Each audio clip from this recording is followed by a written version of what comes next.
আমরা যখন বলি, আমরা যখন আগে ভোট চোর বলতাম, তখন একটা দল মাইন্ড করতো। এখন যখন আমরা চাঁদাবাজ বলি, টেন্ডারবাজ বলি, একটা দলের গায়ে লাগে। আমরা শুনতে পাই অনেকেই বলে, থাকতে যদি চাও জিন্দা, দিতে হবে চান্দা। প্রিয় বাংলাদেশের ফ্যাসিবাদ বিরোধী রাজনীতিবিদ,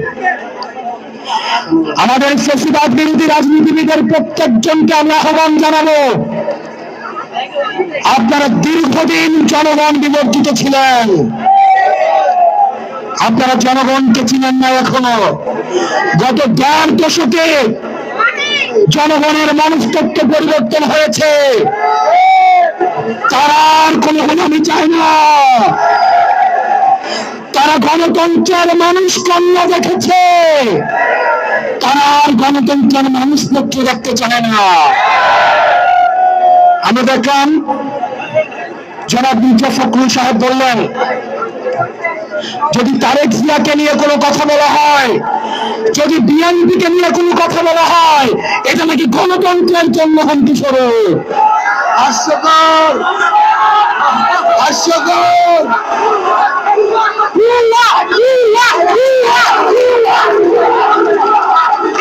আমরা শ্রদ্ধা এবং সম্মান রেখে বলতে চাই, আপনাদের দীর্ঘ 1.5 দশকের ফ্যাসিবাদ বিরোধী লড়াইয়ের প্রতি সম্মান রেখে বলতে চাই, যখন কোনো ব্যক্তিকে, যখনই কোনো দলকে প্রশ্নের ঊর্ধ্বে রাখা হয়, সমালোচনার ঊর্ধ্বে রাখা হয়, সে ফ্যাসিবাদ হবে নিশ্চিত, নিশ্চিত এবং নিশ্চিত।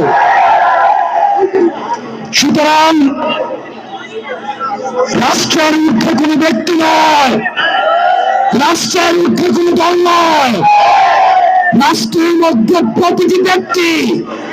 মনে রাখতে হবে, আপনার কাছে যে রাজনৈতিক দলগুলো আসে, তারা আপনার সেবক হওয়ার জন্য আসে, তারা আপনার মালিক হওয়ার জন্য আসে না। যারা আপনার সেবা করবে, তার জবাবদিহিতা নিশ্চিত করার অধিকার বাংলাদেশের প্রত্যেকটি জনগণের রয়েছে। যারা এই জবাবদিহিতাকে রুদ্ধ করতে চায়, তারা আরেকটি ফ্যাসিবাদের দিকে দিয়ে যাচ্ছে। প্রিয়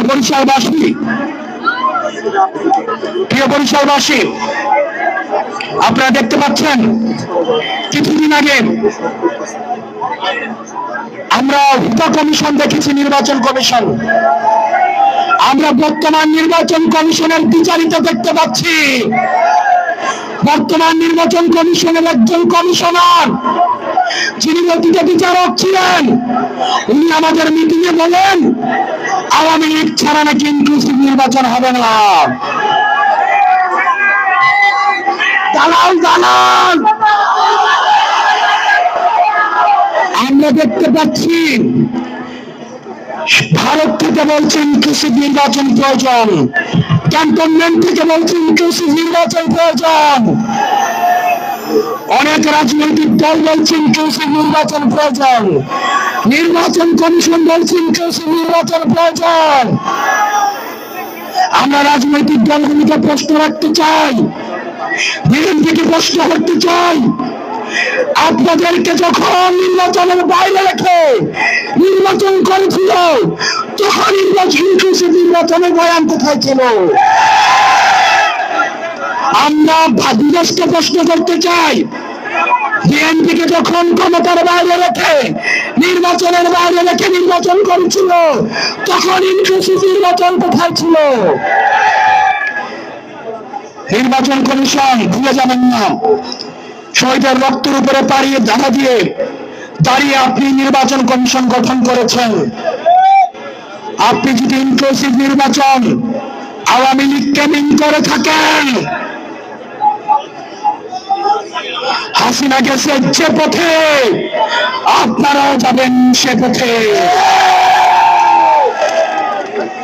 আমরা দেখছি নির্বাচন কমিশনের আরো দ্বিচারিতা, সিম্বল অফ ফ্যাসিজম। নৌকাকে তারা আবার প্রতীক হিসেবে তালিকাভুক্ত করেছে। এই নির্বাচন কমিশনের রিমোট কন্ট্রোল কি ভারতের থেকে নিয়ন্ত্রিত হয়? এই নির্বাচন কমিশনের রিমোট কন্ট্রোল কি সেনাবাহিনী থেকে নিয়ন্ত্রণ হয়? অনীতি বিলম্বে এই সিম্বল অফ ফ্যাসিজম নৌকাকে তালিকাভুক্ত থেকে বাদ দিতে হবে। আমরা নির্বাচন কমিশনের আরো বিচারিতা করছি। আইনগত কোন জটিলতা না থাকা সত্ত্বেও শুধুমাত্র একজন নির্বাচন কমিশনার বিরোধিতার কারণে সবটাকে প্রতীক হিসাবে বরাদ্দ দিতে পরামর্শ করছে।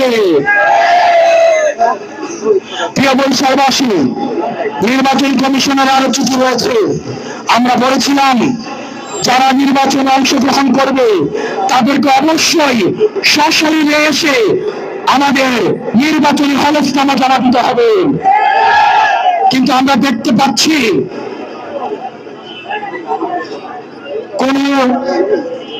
কোন ষড়যন্ত্রের কারণে নির্বাচন কমিশন চাচ্ছে সশরীরে না এসেও যেন হলফনামা দেওয়া যায় সেটির ব্যবস্থার জন্য নির্বাচন কমিশন এগিয়ে যাচ্ছে। প্রিয় বরিশালবাসী, আমরা আপনাদের কাছে প্রশ্ন রাখতে চাই, আপনারা কি চান আপনাদের প্রতিনিধি, আপনার বরিশালের প্রতিনিধি নির্বাচিত হবে কিন্তু তিনি থাকবেন ভারতে? আপনারা কি চান আপনাদের প্রতিনিধি নির্বাচিত হবে কিন্তু তিনি থাকবেন ইউরোপে, তিনি থাকবেন আমেরিকায়, তিনি থাকবেন লন্ডনে? আমার যেই প্রতিনিধি নির্বাচিত হবে তিনি অবশ্যই আমার এলাকায় আমার সাথে থাকতে হবে। নির্বাচন কমিশন আওয়ামী লীগকে আবার প্রশ্রয় দিতে, এই নির্বাচন অংশগ্রহণ করাতে আবার চাচ্ছেন সশরীরে না এসেও অনলাইনে যেন নির্বাচনী হলফনামা দেওয়া যায় সেই ব্যবস্থার দিকে এগিয়ে যাচ্ছে। আমরা স্পষ্ট ভাষায় বলতে চাই, ভোটা কমিশনের পরিণতি আপনারা ভুলে যাবেন না,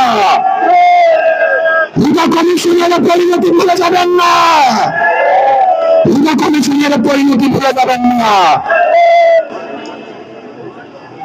নির্বাচনী কমিশনের পুনর্গঠন প্রয়োজন।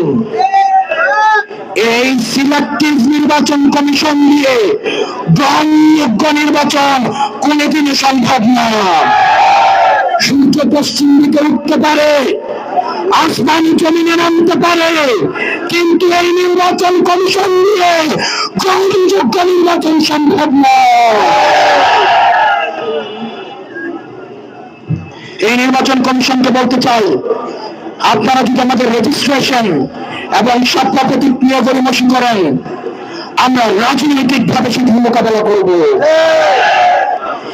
আমরা 500 টাকা দিয়ে টোকাই করে এনে আমাদের জনসমাবেশে আমরা লুকানি না।